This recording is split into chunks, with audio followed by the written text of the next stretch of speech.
Queridos amigos espectadores de ONCE Televisión, buenas noches, bienvenidos a un tiempo de comunicación en donde la tertulia y el debate se centran semana a semana en temas que esperamos que sean sobre todo de su interés y de su agrado. Ponemos toda la profesionalidad que tengamos, buena o mala, y sobre todo, y en algunos de los temas como el que hoy nos va a ocupar, mucho corazón, yo porque les habla y por los invitados que están vinculados a ese sector primario de nuestra tierra y a ese potencial de naturaleza que tanto vendemos y ofrecemos en esa Cantabria infinitamente natural. Esperemos a ver si los expertos que están hoy con nosotros nos pueden dar buenas noticias, porque Bosques Naturales de Cantabria está invitado esta noche a charlar con nosotros como asociación medioambiental conservacionista. Está formada por expertos, por naturalistas que desde el mundo del voluntariado, la reforestación, las actividades directas o indirectas en estos bosques de Cantabria, pues les lleva días y horas, mucho trabajo, poco dinero, me imagino, y también mucho corazón. Está el vocal de la asociación con nosotros, que es Javier Palazuelos, naturalista, conservacionista, amante de los bosques. Todo eso. Todo eso 24/7. 24/7. Sí, 24/7. Y está Clemente Rasines, que es el presidente de la asociación. ¿Cuánto tiempo tiene Bosques de Cantabria, Clemente? Pues mira, este año estamos de cumpleaños, 30 añitos. Toma ya. De cumpleaños de aniversario, quiero decir, porque años cumplimos todos, pero decenas de años solo cada 10, y este año toca. 30 años luchando 30 años. Por sacar adelante, proteger y dar a conocer los bosques de Cantabria, con una evolución positiva en cuanto a encontrar menos dificultades, o esto va para atrás, para adelante, está en el medio. No, hay una evolución clarísimamente positiva, gracias a Dios. Nos encontramos en un momento que, si no es el óptimo, porque esperamos que esto siga mejorando, de hecho nos queda todavía mucho margen de mejora, pero es clarísimamente mejor que cuando empezamos hace 30 años, cuando hablábamos de bosques, hablábamos de reforestación, hablábamos de educación ambiental, y eran términos que sonaban muy raros, pero no solamente en la sociedad, no solamente en la calle, sino en lugares como pueden ser los centros educativos, donde nos acercábamos, que era un poco nuestra inquietud inicial, ¿no? Intentar sembrar esas semillas de conciencia en torno al bosque entre los más pequeños, y costaba llegar a los centros escolares, costaba llegar a las administraciones, y hoy en día la verdad es que ya nos cuesta, no solo nos cuesta menos, sino que muchas veces ya son demandas que vienen de ellos hacia nosotros, y eso es una maravilla. Eso es muy bueno, es muy positivo, en crecimiento. En crecimiento desde su formación está el Instituto de Estudios Agropecuarios de Cantabria, y Ana Arroyo es una mujer muy comprometida con todos los valores agropecuarios de Cantabria, también en un 360, porque Ana Arroyo, muchos de ustedes la conocen por su vinculación con el mundo, obviamente, de los quesos, Laboratorios Arroyo. Decir quesos es decir Cantabria, es esa Cantabria que empieza con Q. Ana, ¿cómo ha ido evolucionando ese producto maravilloso que viene directamente de la tierra y de las criaturas que comen de ella? El queso en Cantabria, se puede decir que cada vez hay más queserías, pero quizás se transforman menos litros, porque para tener queso tenemos que tener ganado, y para que haya ganado pues tiene que estar en los praus, en los bosques, y cada vez podemos decir pues eso, que hay quizás menos vacas y por supuesto muchas menos ovejas y cabras, pero bueno, podemos decir que hay muchos quesos variados y que tenemos 3 denominaciones de origen, así que contentos, el sector va bien. Y Juan Azcuenaga es el secretario de este instituto, y se crea porque existe la necesidad. Parece que en los sitios donde hay naturaleza no se necesita tener instituciones de ello, pero es justamente lo contrario, ¿no? No, bueno, la creación del Instituto de Estudios Agropecuarios entra dentro de la constitución de diferentes institutos para diferentes investigaciones que inició la Institución Cultural de Cantabria. El instituto se funda en 1975, empieza con unas actividades de exposiciones de fotografías y concursos de cine en aquel momento, luego aquello derivó a vídeo, pero en los años 90 el presidente de Cantabria, el señor Ormaechea, paralizó todas las actividades de la Institución Cultural de Cantabria, hasta que en 1999 un consejero informó a Leandro Valle, que entonces era presidente del Centro de Estudios Montañeses, que podíamos, digamos, empezar otra vez las actividades. Entonces nosotros resurgimos en 1999 y seguimos hasta ahora. ¿Cuáles son las labores principales del instituto? Bueno, teniendo en cuenta que desde entonces funcionamos con presupuesto cero. Madre mía. Yeah. Sí, eso es importante porque tiene sus ventajas y sus desventajas. Hay que tener en cuenta, por ejemplo, el último día han ido unos señores de Vejes a participar con unos señores de aquí de la Cuenca de la Son y evidentemente los gastos los han pagado ellos. O sea, la colaboración que encontramos es muy buena. Pero claro, también tiene sus cortapisas. O sea, Ya, pero esto quiere decir, Ana, Clemente, Javier, las instituciones que tienen pasta se la gastan todos en Fitur y cosas de esas, o digo yo, no sé, se mojan, no se mojan, interesa, porque vosotros estáis defendiendo todos sector primario de primero, vamos, pues empezando porque sin bosques no hay nada. El mundo de la naturaleza siempre ha sido el amigo pobre de las instituciones. El cuidar la naturaleza es una cosa que no da rédito electoral. Y entonces, o la sociedad se pone las pilas y realmente exigimos un cuidado, una conservación, una divulgación de todo nuestro medio, o las instituciones poco creo que vayan a hacerlo por decisión propia. Las instituciones hay que empujarlas. Pero bien que lo venden. Lo venden muy bien. ¡Qué paisajes, qué paisajes! Claro, pero porque esa venta sí les da un rédito. Pero tenemos que aprender y ser conscientes de que si todo eso no funciona de una manera correcta, acabará fallando. Y entonces entran las ONGs como las vuestras, las instituciones como el Instituto, que sois voces autorizadas y que buscáis a las personas también que lo tienen para llamar la atención y decir, hace falta hablar del ganado menor para el cuidado de los bosques, ¿no, Ana? Sí, sí, bueno, nosotros, como dice Juan, es presupuesto cero y saber que la gente, la verdad, que es muy dispuesta a darnos conferencias sobre temas que consideramos de interés. Entonces, pues en ese sentido estamos muy contentos, pero también nos da libertad. Claro. Entonces, pues es la otra también, parte, ¿no? Que no te debes a nadie. No, entonces, claro, no eres vasallo de nadie y entonces puedes decir claramente, ustedes hacen bien. Entonces nos da libertad y ya no nos... Al principio, cuando yo cogí lo de la dirección, que lo llevaba antes Pedro Casado, dije, ay, pues me da mucha pena, voy a intentar, pues por lo menos los anales, porque tenemos una revista preciosa que son los anales, que es de color amarillo, y nos los pagaba la Consejería de Ganadería, pero es que ya llevamos desde el 19 sin conseguir ni tan siquiera que nos publiquen los anales, que es una manera de difundir y dar a conocer temas de la región. Bueno, los tenemos en PDF escaneados y están disponibles para todo el mundo, pero no sé, nos da como pena. Pero bueno, ahora ya nos centramos en hacer actividades. Claro. No nos molestamos en saber si tenemos presupuesto o no, sino que ganas, energía y pedir temas a la gente. Entonces, los dos últimos que hemos dado, las dos últimas conferencias que han estado muy bien, porque nosotros nos reunimos el tercer lunes de cada mes. Y compartimos instalaciones con el Centro de Estudios Montañeses, lo que decía Juan de Leandro Valle, que está en el edificio Ateneo, pero no es el salón de actos, que es lo que conoce todo el mundo del edificio Ateneo, sino en el tercer piso. Y entonces eso es una sala que tiene un aforo de 35, máximo 40 personas, y los temas que hemos sacado son ovejas y cabras, por qué y para qué, y cuál es su funcionalidad, y esa charla nos la han dado 3 personas que trabajan en el CIFA, que es el Centro de Investigación y Formación Agraria de Cantabria, y nos la dan Juan Busquet, con Emma Serrano y con Susana Alonso. Y entonces hablaban del proyecto que ellos tienen en la finca que tienen en los Corrales de Huelna, que ¿cómo es el nombre de la finca? Es la Gerrizosa. La Gerrizosa. Yo creo que sí, o la Gerrizuela. La Gerrizuela. Gerrizuela. Sí. Gerrizuela. Si es que...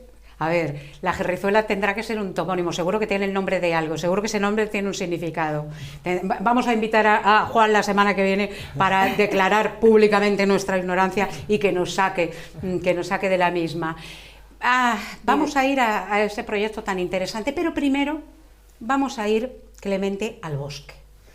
Un bosque no es una ladera de un monte con eucaliptus ni con pinos. No, efectivamente, ese es un concepto que estás proponiendo muy acertadamente. Hay que dejar claro desde el principio, saber que cuando hablamos de un bosque estamos hablando de un ecosistema natural que tiene una funcionalidad autónoma, que puede funcionar. De hecho, ha existido, los bosques que tenemos ahora existen desde hace 10.000 años y si han resistido 10.000 años es porque no necesitan, si la intervención humana es porque no la necesitan, y por tanto no tiene nada que ver con una repoblación forestal.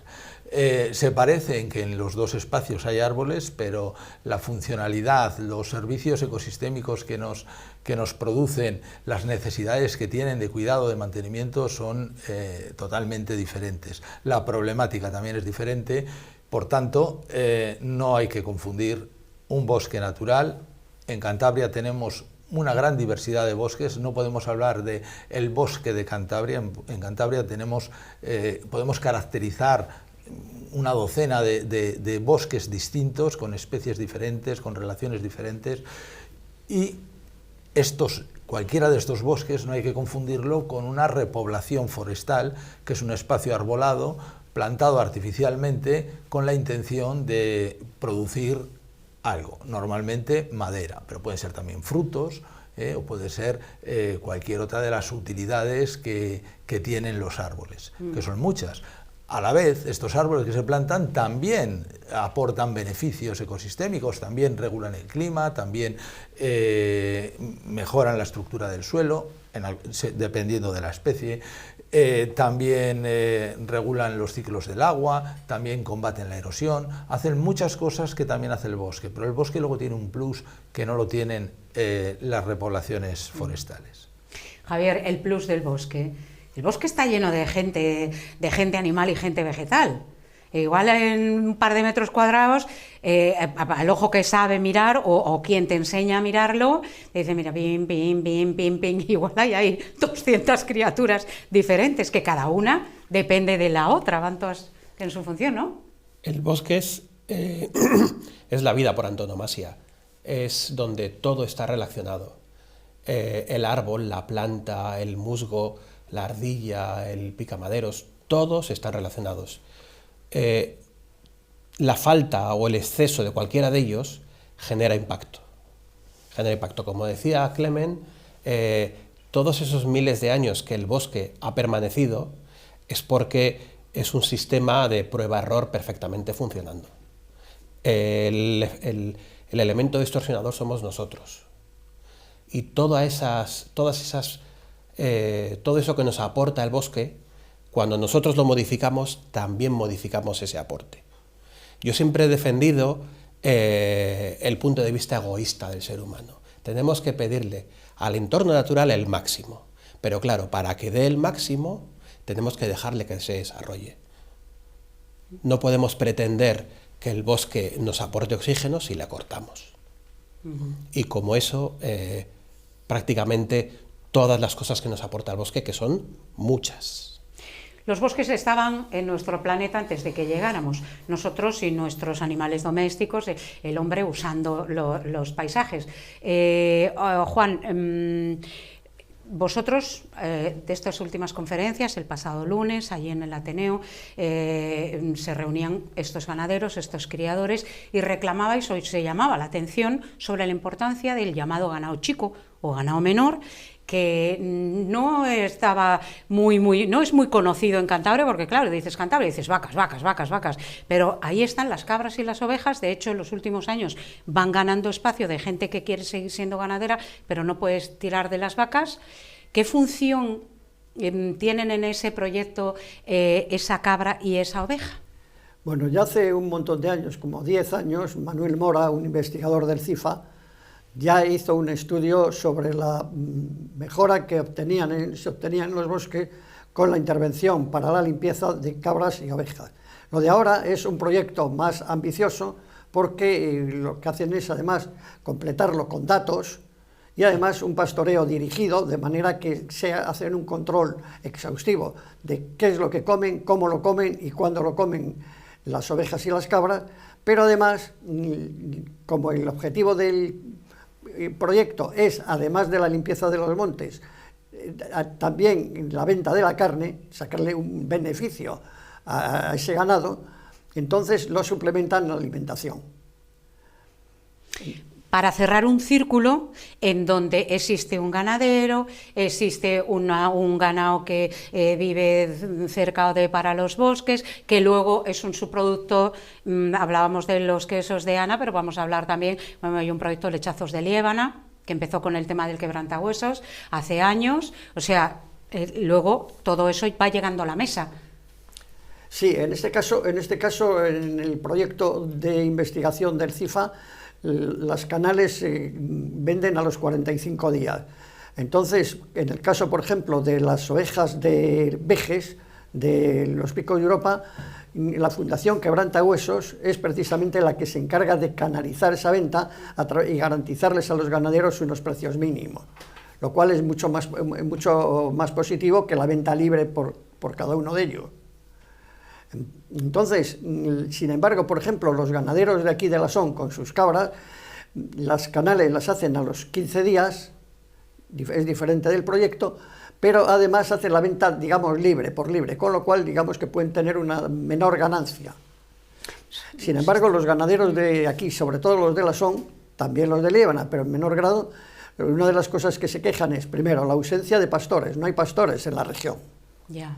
Y la otra cuestión es el peligro que les acecha, que es el lobo.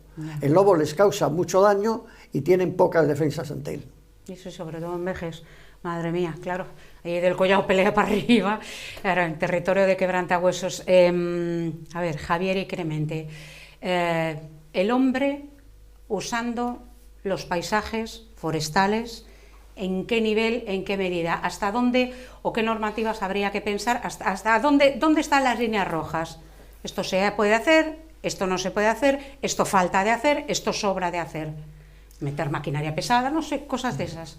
Bueno, yo pienso que no se pueden poner líneas rojas y no se pueden hacer normas generales. Hemos dicho hace un momento que tenemos una gran diversidad de espacios forestales, diferentes tipologías de bosque, cada una de las cuales requiere de un tipo de intervención o ninguna intervención según el espacio de que se trate y dónde esté.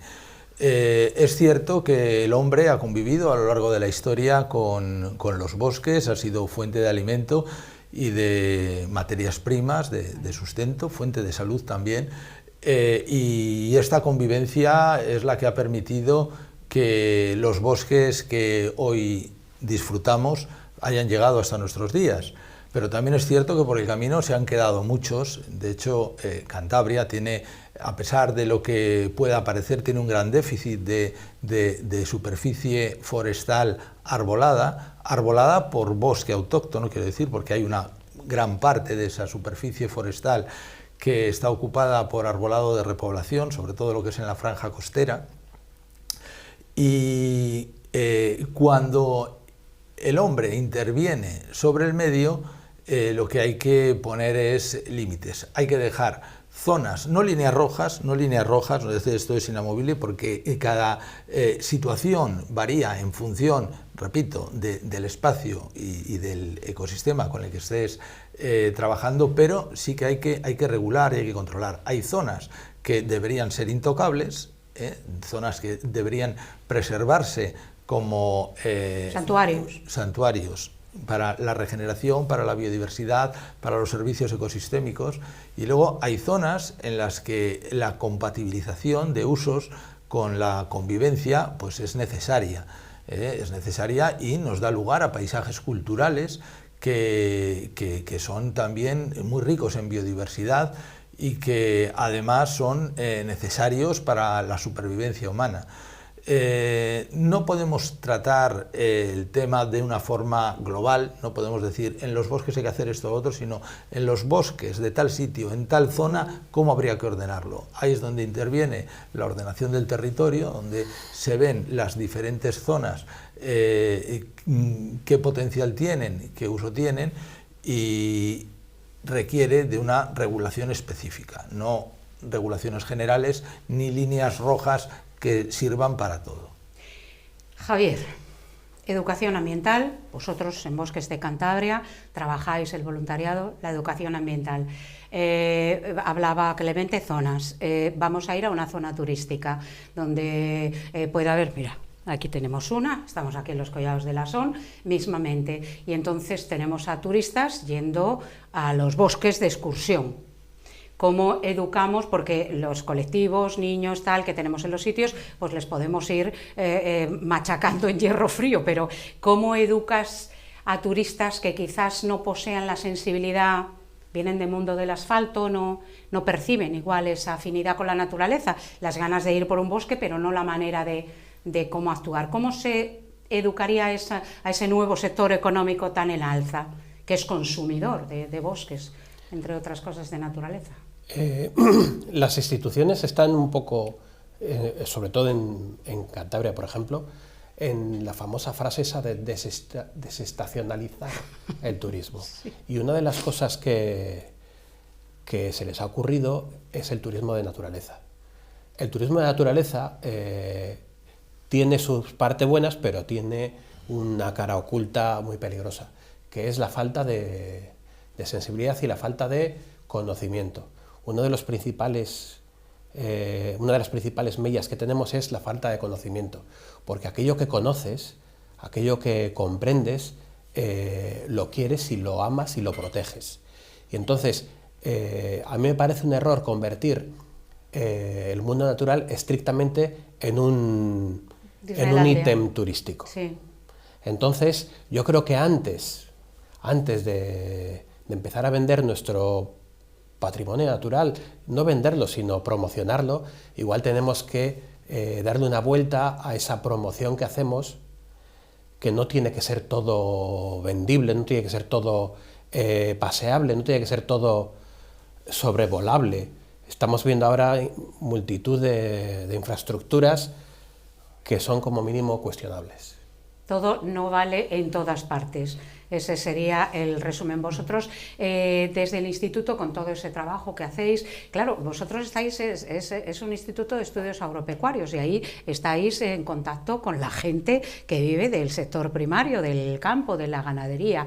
¿Percibís alguna actitud, alguna queja o algún malestar de los ganaderos por la invasión turística de zonas o los comportamientos? Bueno, sí, claro. Claro. ¿Veis que no es que está contento? Les gusta, por ejemplo, venir a Cantabria y ver en los praus que hay vacas, ovejas y cabras, pero no quieren que al lado de su albergue pues haya una cuadra. ¿No? Así. Sí, sí, ¿no? Sí, o que cante un gallo, o que entonces quieren ir a una casa de turismo rural, que ya lo dice el nombre, ¿no? De turismo rural, y después la crítica es que huele mal, entonces es que es un poco... Se ha hecho un salto de extremos sin puente, se ha hecho un salto a extremos sin puente de preparación, de sensibilización, pero claro...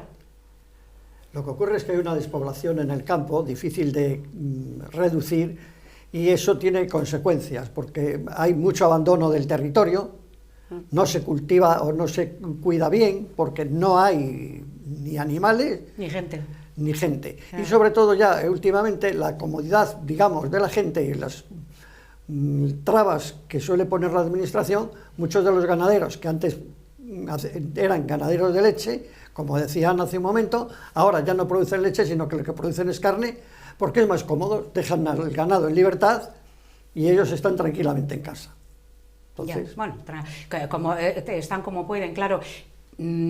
Todos, yo creo que en Cantabria todos tenemos una relación directa con alguien del campo y del pueblo y todos hemos visto el sacrificio diario de dos veces al día ordeñar 7 días a la semana, mañana y tarde. Sí, pero los 365 claro, días los 365 y depender de los hijos y aquellos tiempos en los que un hijo mayor y tal se te iba a la mili, es que perdías una de las cosas que hemos hecho muy muy mal es hemos denostado terriblemente la ganadería, al agricultor, pero no de ahora, sino de años atrás. Solamente valía aquello que era Santander, Torrelavega, Castro, Laredo. El que bajaba del pueblo estaba mal visto. Y entonces al final el hijo del ganadero que bajaba al instituto a Santander o a Laredo y veía cómo le miraban mal porque él venía de ordeñar las vacas. Y al final ese chaval no quiere saber nada ni de la huerta, ni del ganado del padre, ni de nada, porque él lo que quiere es lo mismo que los demás. Y no hemos sido capaces, desde la sociedad, de hacer rentable y atractivo ese mundo. Se ha perdido, no hemos sido el relevo, capaces. se ha perdido el relevo. Hay países en nuestro entorno que sí lo tienen más resuelto, pero aquí no.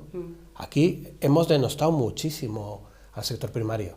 Y Francia, por ejemplo, en Francia se cuida muchísimo. En Francia el ganadero y sus hijos están contagiados para el seguimiento de la actividad. Bueno,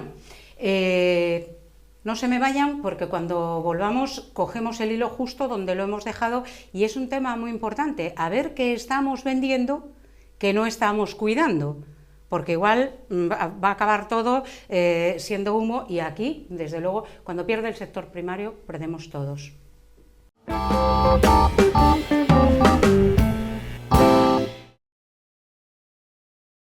Bienvenidos nuevamente a este tiempo en 11 Televisión de tertulia, donde el sector primario está siendo protagonista con el Instituto de Estudios Agropecuarios de Cantabria, con Ana Arroyo, con Juan, y también están dos representantes de la Asociación Bosques de Cantabria, porque hemos querido traer una parte importantísima de la naturaleza, como son la parte más importante de donde surge todo, que es el bosque, y que según nos dicen Clemente y Javier, son buenos, variados, bonitos, claro, no, eso es obra, es la belleza personificada y no estamos tan mal en materia de bosques, pero Clemente, estamos llegando o podemos llegar a un punto sin retorno, por ejemplo, con esa falta de sensibilización en el turismo, venga, todos a todas partes y en todo momento. Se puede llegar, pero vamos, yo no quiero dar una visión apocalíptica porque me parece que también está lejos de la realidad. Los bosques, además de todo lo que has dicho, son necesarios y por tanto, por ser necesarios, no vamos a ser tan irresponsables de cargarnos algo que necesitamos para vivir. O sea, es que no es para disfrutar, no es para pasarlo bien, es para vivir. No puede haber vida en el planeta sin bosques, las personas no podríamos, ni las personas ni el resto de los seres vivos, no podríamos sobrevivir sin los bosques. Por tanto, no los vamos a perder, no vamos a ser tan irresponsables, aunque sí que hay señales de alarma que nos hacen ver que tenemos que cambiar hábitos, cambiar actitudes, cambiar costumbres, cambiar normativa que nos lleve a cuidar y a proteger más estos espacios. Estábamos hablando hace un rato de la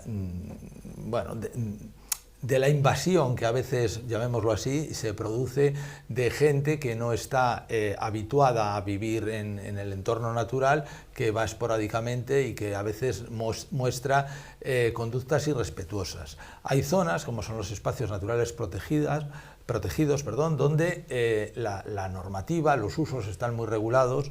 Y entonces, digamos, hay un marco de referencia donde está muy claro lo que se puede y lo que no se puede hacer. Sin embargo, hay otros espacios que tienen altísimos valores naturales que no están dentro de estos espacios naturales protegidos y que parece que todo vale.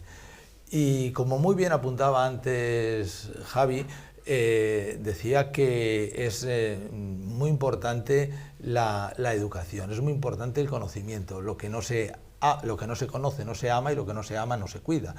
Y en ese sentido, nuestra asociación Bosques de Cantabria lleva ya 30 años insistiendo en esta faceta, en la de la sensibilización, en la de la divulgación, en dar a conocer todos esos valores que atesoran los bosques, todas esas riquezas, todos esos servicios ecosistémicos que decíamos hace un momento, que nos proporcionan, que son la base de nuestro bienestar, son la base de la vida, y que por desconocimiento muchas veces no los valoramos y por tanto lo que no se valora tampoco se cuida. En ese sentido, yo quiero romper una lanza por esta labor que venimos haciendo desde la asociación y también hacer un llamamiento a las administraciones, que son quienes tienen el poder económico y la capacidad de cambiar las cosas, para que inviertan más en la educación, en la sensibilización, en dar a conocer, dar a conocer desde un punto de vista científico, desde un punto de vista riguroso, lo que sucede en los bosques y por qué hay que cuidarlos. No normas que nos impongan, hay que hacer esto, hay que hacer lo otro, cuando quizás a veces no llegamos a comprender por qué. Todo tiene una justificación y entrar a ese detalle es necesario para que la sociedad demande ese cuidado de los bosques, que al final, insisto una vez más, es el cuidado de la vida, es el cuidado del planeta, es el cuidado de nuestro propio bienestar. Esa sensibilización la tiene también el Instituto de Estudios Agropecuarios, bueno, pues con proyectos como les habéis dado visibilidad mediante esas conferencias el otro día, el de la cabra de Lasón y la oveja como vectores, ganado menor, y vectores para proteger el bosque, pues simplemente limpiándolo, porque estos animales comen unas cosas sí y unas cosas no es echarlos ahí y ya, por eso se está estudiando cuánto comen, qué comen, y eso les hace ser buenos para esta zona, para esta otra zona, ¿no? Más o menos va así. En principio el ganado sería útil en todas las zonas, lo que pasa es que tiene que ser en cualquier caso con un pastoreo dirigido. ¿Eso qué quiere decir? Pues que hay unas zonas que puede pastar el ganado mayor y otras zonas que lo tiene que pastar el ganado menor. Por ejemplo, las ovejas pastan unas cosas y las cabras otras, con lo cual se hace un complemento y se limpia el bosque. Pero eso hay que hacerlo sobre todo teniendo personal, y eso es una de las cosas que escasea. ¿Cómo solucionar? Cuando dices personal, dices pastores. Sí, claro, principalmente. Claro, porque si ganaderos... es un pastoreo dirigido, tiene que ser un pastoreo controlado, y un pastoreo controlado solo se hace a base de, digamos, ¿rebaño? Cercar zonas para que esté el ganado obligado a pastar ahí. Por ejemplo, en el caso del otro día nos contaban los ganaderos de Lasón que ellos la sueltan libremente y más o menos que pasten donde quieran, con lo cual eso no limpia, digamos... Claro, el animal hará lo que pueda, por donde pueda, claro, ya no está dirigido, no está controlado. Claro. Pero claro, esta gente lo que se decía es que evidentemente la despoblación produce que si yo estoy solo en casa y tengo que atender el ganado en casa, no puedo estar con las cabras en el monte, que es el peligro que, claro, luego viene el lobo y les acecha y... Porque parece que no hay semana que no les lleve alguna. Ya, pero a ver, tiene que ser, es un paquete de medidas, es multidisciplinar, ¿no? Ana, tiene que venir desde muchos vectores. En tu caso, por ejemplo, que eres gran conocedora, el mundo de los quesos, que es un subproducto que tenemos aquí, es un producto además estrella que tenemos en Cantabria, hay zonas además, a la Sol, Lébana, hay zonas donde se está vendiendo nuestro queso, pero no con nuestra leche, porque no hay vacas... Bueno, tenemos 3 denominaciones de origen en Cantabria, ¿no? Queso de nata de Cantabria, que es la leche de la vaca frisona y que sirve todo el ámbito geográfico de Cantabria, no tiene problema. Picón Vejes Tres Viso, que es unas razas de leche y también unas zonas concreto, y quesucos de Liébana. Entonces el problema es que para etiquetar con quesucos de Liébana, la denominación lo que exige es que sean ganaderos, que los animales estén en una zona, porque lo que se protege es una cosa. Entonces, claro, si ya no hay ganaderos en esa zona, pues lo que está pasando es que decidieron que la leche de Liébana, que es poca, pues se ha derivado al Picón Vejes Tres Viso y quesucos, que además también pasa que el consumidor es muy ignorante. Entonces no sabe ni lo que es una denominación de origen protegida. Claro, le ponen una etiqueta X o bien... y no lo busca. O sea, si yo voy a Liébana y un francés tampoco, sabe perfectamente lo que es una denominación de origen y sabe reconocer los colores amarillo y rojo, que es un... Francia, habíamos hablado antes... Italia, Francia, el sector Alemania, primario, toda Europa. Pero nuestro consumidor es como que solo se fija en el precio, como que no quiere... porque no solo es... La denominación no solo implica comprar más caro, que es con lo que se quedan, que esto es mucho más caro, sino que estás apoyando un territorio, una zona de fabricar... Es un res, o mira Mercosur, mira la protesta de ahora con Mercosur, pero el precio es una pistola cargada. pero es que no se puede comparar, porque lo que estamos comparando son distintas cosas. Pero ¿cómo Entonces, le convencemos a alguien? ¿Cómo con educación, un poco como dicen ellos. Claro, pero la educación fuera, por ejemplo, de los centros educativos, es en una quesería haciendo visitas. Por supuesto, Por ejemplo, y desgasta mucho, porque claro, es un trabajo de día a día, pero bueno, sí que es verdad que acaba fidelizado, ¿eh? O sea, el turista que sube a Liébana y compra o prueba allí un quesuco o prueba un picón Verges Tres Visos, pues ya queda enamorado del queso y lo busca cuando se vaya pues a Salamanca, a Valladolid o a Cádiz, porque ya sabe ese queso, pero lo ha tenido que empezar a probar. La educación ambiental es que tenía que formar parte de la educación general. Ya, ¿y eso por qué no sé? ¿Por qué no? ¿Por qué todavía, cuando estamos ya en el 2026, por qué la educación medioambiental no está metida en los procesos educativos? Es uno de los debes que tenemos a nivel país. Por eso te decía que el cuidado de la naturaleza es siempre el hermano pobre de todo esto. Es el que no pasa nada si le dejamos sin presupuesto al instituto, no pasa nada si reducimos las partidas de la Consejería de Medio Ambiente, no pasa nada. Sí, pero luego hay miles de millones en un incendio forestal, claro, por las pérdidas. O sea, la consecuencia es terrible. Es a lo que te voy. Comentaba antes Clemen, lo que no conoces no lo proteges. Y entonces, el principal problema que tenemos es la falta de conocimiento, pero a nivel muy básico. Muy básico.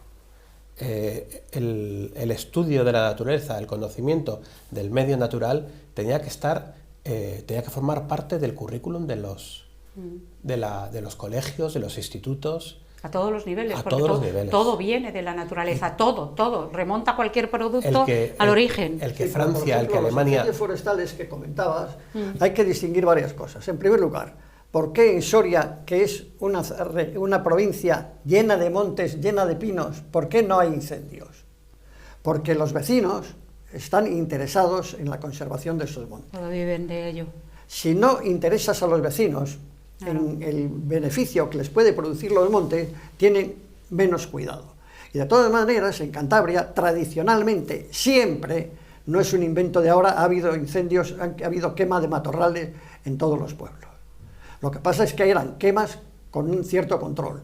Ahora, como no están permitidas, pues lo que hay es el cerillazo furtivo y con más daño. El furtiveo más daño sin control. Claro, y ahí, cuando llega el guarda, vete tú a saber quién estuvo aquí o quién... Ese es otro aspecto, la vigilancia. ¿Creéis que es suficiente? ¿Habría que reforzar ese sector también? Yo pienso que la vigilancia es necesaria, probablemente haría falta más, pero yo voy a abundar una vez más en que el factor más importante no es la vigilancia, sino la educación. Estamos hablando, Javier, del déficit educativo que hay en la sociedad en general. Sí. Él comentaba y a todos los niveles, la necesidad desde los centros escolares, por supuesto, pero es que es en todos los ámbitos. Los ganaderos, con toda esa vinculación que tienen con el medio natural, también necesitan formación, necesitan educación. Muchas veces esas prácticas tradicionales que se han venido haciendo, el quemar matorrales, el quemar montes, pues en ocasiones están justificadas, pero muchas veces son absolutamente injustificadas y son causantes de desastres. Ver el árbol como un enemigo en vez de como un aliado, que sucede muy habitualmente en el mundo rural, es un error de bulto, y eso es por desconocimiento. En este aspecto que estamos hablando de la educación y de la sensibilización sobre las cuestiones naturales, ambientales en general, quiero aprovechar pues esta tertulia para comunicar que esta semana precisamente se ha hecho pública la segunda estrategia de educación ambiental de Cantabria. Anteayer, nosotros desde Bosques de Cantabria formamos parte del Consejo Asesor de Medio Ambiente y Cambio Climático de Cantabria, y nos convocaron a una reunión en la que el director del CIMA, del Centro de Investigación de Medio Ambiente, presentó la segunda estrategia. La primera ya pues, se quedó obsoleta con el paso de los años. Una segunda estrategia, un plan estratégico a largo plazo que se irá actualizando, que se irá renovando, muy bien estructurado, que abarca diferentes sistemas aspectos de ámbitos de la sociedad y que pretende llegar a todos. Está diseñado en base a estudios previos, a un conocimiento cercano de la situación. Se ha hecho a través de un proceso participativo del que hemos formado parte muchas de las entidades que estamos trabajando en educación ambiental en Cantabria, y es un documento en el que yo tengo muchas esperanzas. La fe, la justa, esperanzas. Ninguna de las dos palabras está mal, no sobra ninguna de las dos. Más esperanza que fe. La fe la acogeré a medida que vaya viendo cómo se desarrolla, porque también estamos muchas veces acostumbrados a ver buenas intenciones plasmadas en el papel que luego no se traducen en la realidad. Esta estrategia deberá ir acompañada de unos presupuestos acordes para conseguir los objetivos que propone. Si se desarrolla como está planificada, a mí me parece que es una herramienta muy poderosa, muy potente, y que nos puede ayudar a ir poco a poco. No va a ser un cambio drástico, pero ir poco a poco entrando en esas mentalidades, en esas mentes de la gente que solamente ve el campo o como un lugar de ocio o como un lugar de producción. Y los dos extremos de sufrida producción entre el solo ir al ocio o solamente utilizarlo para producir como si fuera una industria, entre medios está el ecosistema que tiene que soportar todo eso, y eso es lo que tenemos que preservar. Que de ahí viene todo. De alguna manera en Cantabria estamos, voy a decir obligados, entre comillas, pero estamos condicionados por el potencial natural que tenemos, de riqueza, de biodiversidad. Tenemos una responsabilidad desde todos los sectores, desde la opinión pública, de arriba abajo y de izquierda a derecha, hacer una convivencia exitosa y pacífica entre los ganaderos, con los bosques, con el turismo, con la producción. ¿Sí o no? Deberíamos de ir en esa línea, porque si no tendremos que imitar a Alfredo Landa y decir, ponernos aquí en el turismo las suecas o algo de eso, porque, claro. Lo que ocurre es que en esta región hay mucha apuesta por el turismo, hay menos apuesta por otros sectores. Entonces, a ver, al ganadero no se trata solo de ayudarle, sino de darle facilidades. No se trata solo de dinero, se trata de algo más. Pero estos mismos ganaderos que hemos tenido estos días, por ejemplo los de la Son o los de Vejes, uno de los problemas que quieren es el reconocimiento de raza autóctona y no tienen ningún apoyo político. ¿Pero por qué si tener una raza más es riqueza? Sí, si tenemos una raza más... Pero interesa más poner 2 metros de asfalto en cualquier lugar que reconocer una raza autóctona. Pues hay que ir con las cabras para abajo, para Santander, y pasearlas por ahí para que las vean y lo bonitas que son. Por desgracia, el problema es tan grave que esta gente hablaba de que hace unos años había unas 6.000 cabras en la Son, sí, y ahora les quedan apenas unos 600. Que ya es lista roja, ya es peligro de extinción, como tantas otras especies. Es que eso supone que a la hora de la biodiversidad, a ver, el problema de consanguinidad es importante. Claro, ahí es el fin de la especie. Es el fin de... Bueno, ya pasó con el bucardo, con la cabra montesa de los Pirineos, ¿no? Sí. Adiós. Claro, y eso que la llamaban bucardo, que traía mucho a los periodistas. Cuando decías que el bucardo era una cabra, había muchos que se daban la vuelta. Claro, a ver, aquí tienen que convivir especies autóctonas, especies silvestres, especies domésticas. Aquí hay que... ¿Vosotros estáis de acuerdo con que falta esa sensibilidad? Sí, totalmente. Falta sensibilidad, falta conocimiento y falta discernimiento. ¿Qué quiero decir con esto? Que muchas veces hay un punto de confluencia entre los sistemas agrarios, los sistemas agrícolas y los sistemas forestales. Y cuando hablo forestales no me refiero a la explotación forestal, sino al desarrollo del bosque. En estos puntos de contactos es donde se desarrollan los sistemas que podemos llamar agroforestales, donde deben convivir el ganado con el bosque, que no es un bosque natural, es un bosque manipulado, es un bosque alterado, es un bosque diferente, pero es un bosque muy interesante y muy necesario, porque esa convivencia entre el ganado y el arbolado es fundamental. En ese sentido, el proyecto o los proyectos de los que están hablando, de recuperar razas que intervengan en estos espacios en los que la naturaleza está controlada, está dirigida, son muy necesarios porque nos van a ayudar a mantener biodiversidad, tanto de especies domésticas como de especies silvestres que se asocian en estos espacios. Quizás los oyentes no están entendiendo muy bien lo que digo, pero si pensamos un poquito en la dehesa extremeña, por ejemplo, el cerdito debajo de la encina, el cerdo de pata negra, el cerdo ibérico o ganado también ovino o bovino, que pasta en esos espacios en los que se alternan zonas de pradería con zonas arboladas, un arbolado poco denso, con zonas de matorral donde se refugian especies silvestres. Este tipo de sistemas, aparte de ser paisajística y culturalmente muy rico, ofrece una oportunidad a los ganaderos de desarrollar esa labor en mejores condiciones. Aparte es un atractivo turístico también que atrae gente y que puede servir como otra fuente de riqueza para las zonas rurales, que no solo es sector primario. Es un escenario natural donde se vincule efectivamente. Ese inicio del conocimiento. Pero yo lo que quiero dejar es muy claro que estas zonas, estos sistemas agroforestales son muy interesantes, pero hay zonas de bosque que son bosque natural y que debe ser bosque natural, donde no debe entrar ni ganado, ni otra cosa, ni otro factor externo que lo altere. Como era en un principio. Que lo altere. Claro, bueno, son las medidas de protección que utilizan los parques nacionales, los parques naturales, la reserva de la biosfera. Son medidas de protección específicas. Sí, pero no solamente deberían ser en esos espacios. Hay muchos espacios forestales, hay muchos bosques que, sin tener una figura específica de protección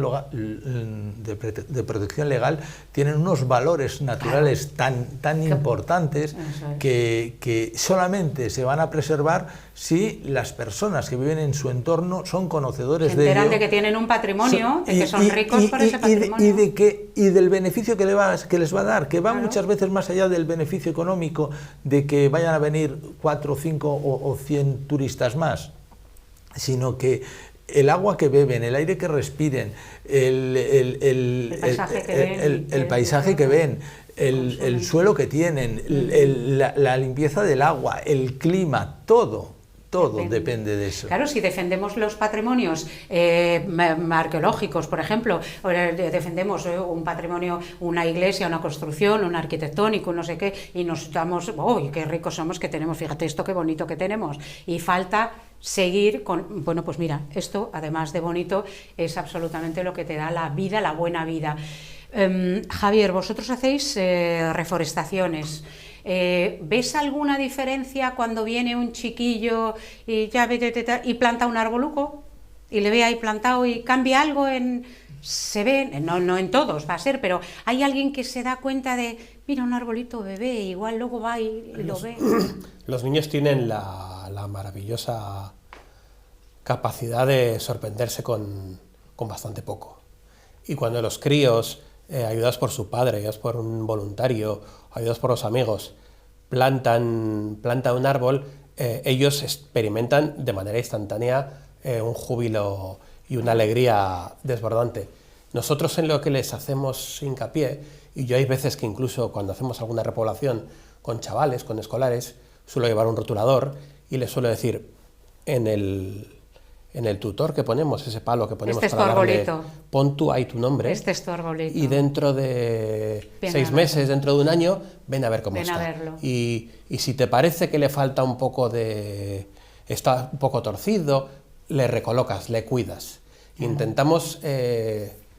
Intentamos pues hacerles partícipe que ese árbol es parte tuyo. Claro, claro, es que es la única manera, Claro. es la única manera que se va a conseguir de romper ese puente y hacer una identidad, una aproximación que lleva a la identidad. No, es que, mira, te voy a enseñar el bosque que hay en mi pueblo, porque ya verás, vamos a ir, aquí hay esto, y hay esto, y hay una ardilla, y hay esto, y hay esto, y hay esto, y entonces todo eso es riqueza.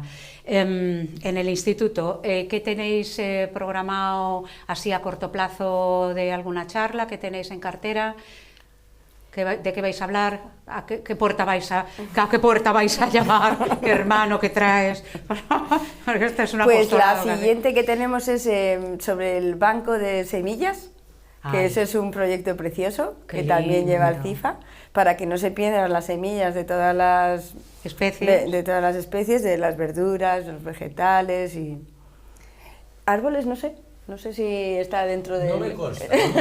No, pues No lo sé. Mira, ya ahí tenemos deberes. Pero es muy bonito porque lo que se está preservando es eso, el tomate, o el pimiento, o lechugas o alubias, y entonces para que no se pierdan y para que tengamos el concepto este que se habla pero que no se entiende muy bien, que es lo de la soberanía alimentaria, es decir, que me puedo comprar la más barata que me viene de Perú o de Marruecos, pero también me puedo comprar la del pueblo este, que se lleva cultivando aquí toda la vida, y claro que es más cara, pero es la de aquí, No tengo la un que se ha amigo, tengo adaptado un al conocido territorio que y la tiene un vecino que y la tiene que han comido huerto. generaciones y generaciones de personas que han habitado en nuestro Le sitio. vas dando Entonces eso es identidad. el banco de semillas que... Qué bonito. Sí. Qué bonito. ¿Y con las vacas qué hacemos, Juan? ¿Qué hacemos con las vacas? Tienen- Esas sí que están en peligro de extinción. Tienen un futuro difícil en Cantabria, Pero si es que es nuestro patrimonio. sobre todo las razas identitario. autóctonas, porque, a ver, nos hemos llenado de razas extranjeras. Bueno, pues son Ahora las tenemos gordas, una- el musín, Que el tenemos charolés, la tulanca, todavía hay un buen reducto, hay un buen... Que bastante bien, sobre todo en la zona del Nansa. Por cierto, que la Fundación Botín se encarga además de gestionar la venta a lupa a un precio para que los ganaderos salgan beneficiados. Aquí tenemos una que es sinergia otro de una los institución. capítulos importantes. Es- Tenemos Yo- la Monchina por aquí cerca, pero Sí, aquí en Gurezo. la pasiega se está tratando de recuperar, pero al final queda muy poco ganado y está muy poco protegido. Ahora todo el mundo, mucha gente se está derivando, en lugar de vender el problema de la leche, que decía Ana, de los quesos, ahí se deriva a la producción de carne. Y se traen esos limusines o esas... Ya, ganados prósperos, rápidos, pero Cantabria, en el momento que perdiera el ganado vacuno o que se minimizara tanto y los subproductos, es que éramos la montaña, es que éramos montañeses, es que éramos la leche de España, Bueno, yo creo que ha sido la saña y el agua de Solares. Sí, yo no quiero... O sea, yo Ya, creo- ya no es de solares, ahora es de... No sé Madre qué aquí mía. La se lo ganadería, lo que está pasando también un poco es que no está siendo rentable, entonces trabajas mucho, Ya. Es que trabajas mucho para ganar muy poco. Entonces, si logramos invertir esto, pues Es que no le volver a podemos- ver. volver es a que no ver. se le puede pedir a... Pero si no es rentable, no puedes estar trabajando. No se le puede como un- pedir a alguien que se quede en un pueblo en invierno donde no hay servicios, donde no hay nada ni nada y tal. No, quédate tú, que yo me voy al calorcito de la ciudad y a los domingos al cine y a pasearme por el Sardinero, etcétera, etcétera. Tú quédate aquí para que el pueblo no se quede vacío. No, claro. O no, mantén tú las vacas. Pues no, me voy a trabajar, como hace mucha gente, al Agullón, que es, aunque sean 80 kilómetros ida, 80 vuelta, porque tengo un sueldo, porque tengo una protección, porque tengo no sé qué, porque tengo una continuidad. No me voy a quedar aquí. Ahora la dermatosis, pues mira, se prolonga otro ratito todas las protecciones, porque luego están las enfermedades y las plagas de lo que viene de fuera, que, por cierto, no forman parte de los bosques de Cantabria, pero qué penita da ver a las palmeras. ¡Qué pena da, madre mía! Yo, como voy por los mismos sitios, ya las voy siguiendo en meses y digo, ya se la comió, ya está aquí el picudo. Otra plaga, Otra plaga, Otra plaga que viene de fuera, esa es otra. Sí, sí. Esa es otra, que Sí. también... ¿Eso ataca a nuestras superficies forestales? No, porque es una especie que está muy focalizada en las palmeras, además solamente afecta a las palmeras, no afecta ni siquiera a los palmitos, otras palmáceas que también tenemos en nuestro entorno, solamente a las palmeras. Y bueno, pues es un claro ejemplo de introducción de una especie exótica que en ausencia de depredadores prolifera exageradamente y hace... Pero en los hace bosques no han destrozos. prosperado bichos de estos que han traído de fuera, que se han liberado, bisones de granja, mapaches, bichería de estas, ¿o no? ¿O qué? Bueno, A ver, siempre hay algún organismo Que no. alóctono que genera sus problemas, pero no suele ser tan dañino como, por ejemplo, está siendo el picudo. problema con el picudo rojo. Ahora mismo, en general, en todo lo que es España, Cantabria es un exponente. El bisón americano ha arrasado con la población de bisón europeo. Son errores de gestión, desconocimiento y sobre todo mucha soberbia, que damos por hecho que lo tenemos todo controlado y que la ciencia nos lo va a solucionar todo. Sí. Y bueno, yo creo que ahí pecamos un poco de... Un apunte además, un apunte y una palabra muy adecuada. La soberbia que hay en distintas instituciones, en distintos despachos o interlocutores, eso no va a pasar. O la soberbia acompañada de su padre el último. Cuando esto llegue yo ya no estoy. Ram, pam. Si el mundo es global para todo.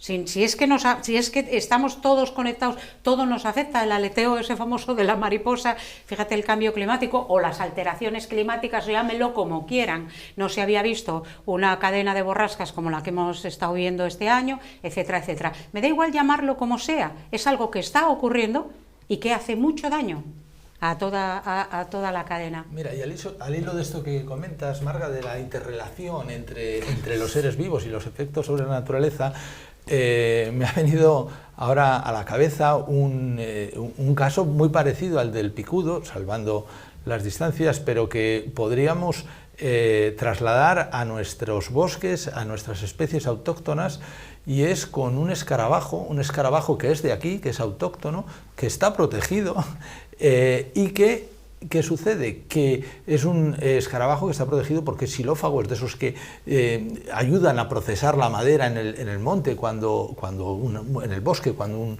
árbol es viejo y a descomponerla y que se integre otra vez en los procesos geoquímicos del bosque, que son, por tanto, animales muy necesarios.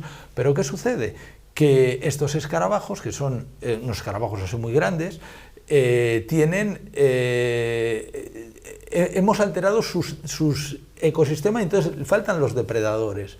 Las aves que antes se comían, los pájaros carpinteros que antes se comían las larvas, esos han descendido las poblaciones, están alterados, y entonces hay una proliferación de estos escarabajos que allí donde llegan actúan igual que el picudo, como una plaga. Y te puedo contar un caso concreto, muy cercano de aquí, en Liendo. En Liendo nosotros hemos tenido hace unos años el encargo por parte del ayuntamiento de combatir estos escarabajos porque estaban liquidando la población de robles viejos, porque además son animales que actúan sobre los ejemplares de 80 años para arriba, o sea, ejemplares van a buscar el viejo, el enfermo, muy mayores, y entonces hay zonas donde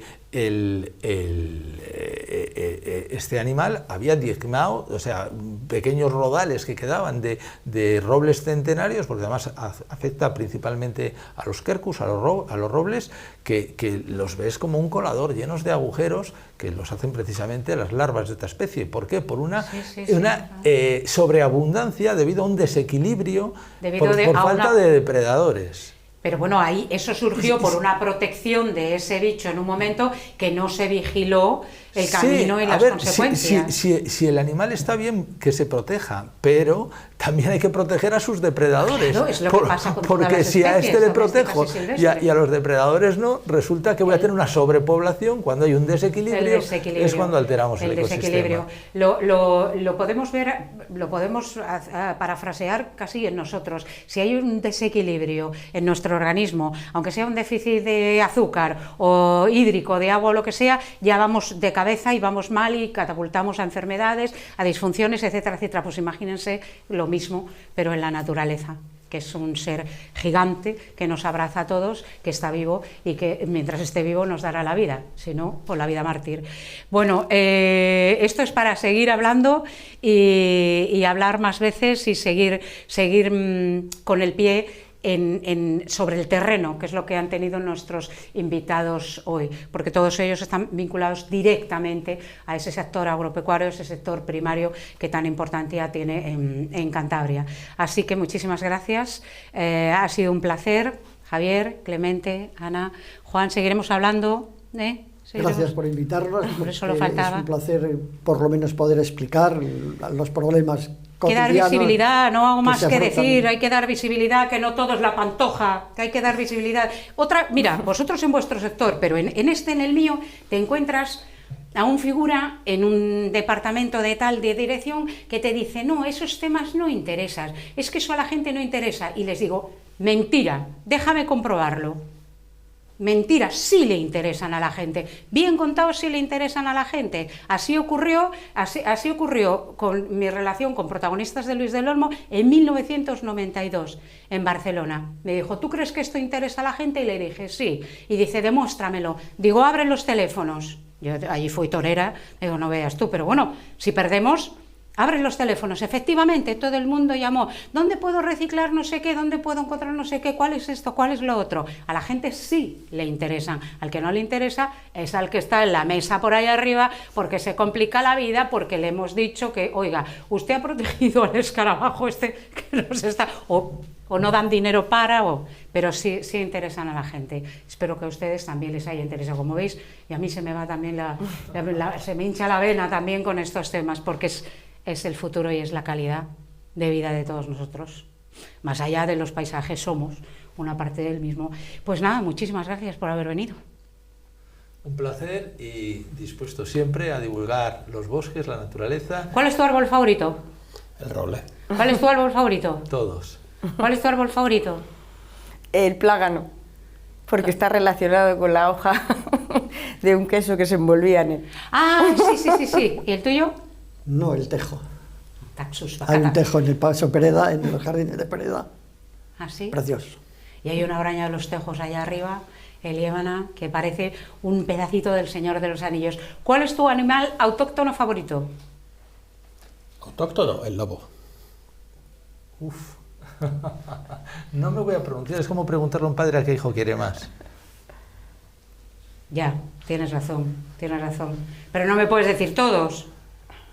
Pues ninguno. Está bien, también se admite el tuyo. Yo la vaca pasiega.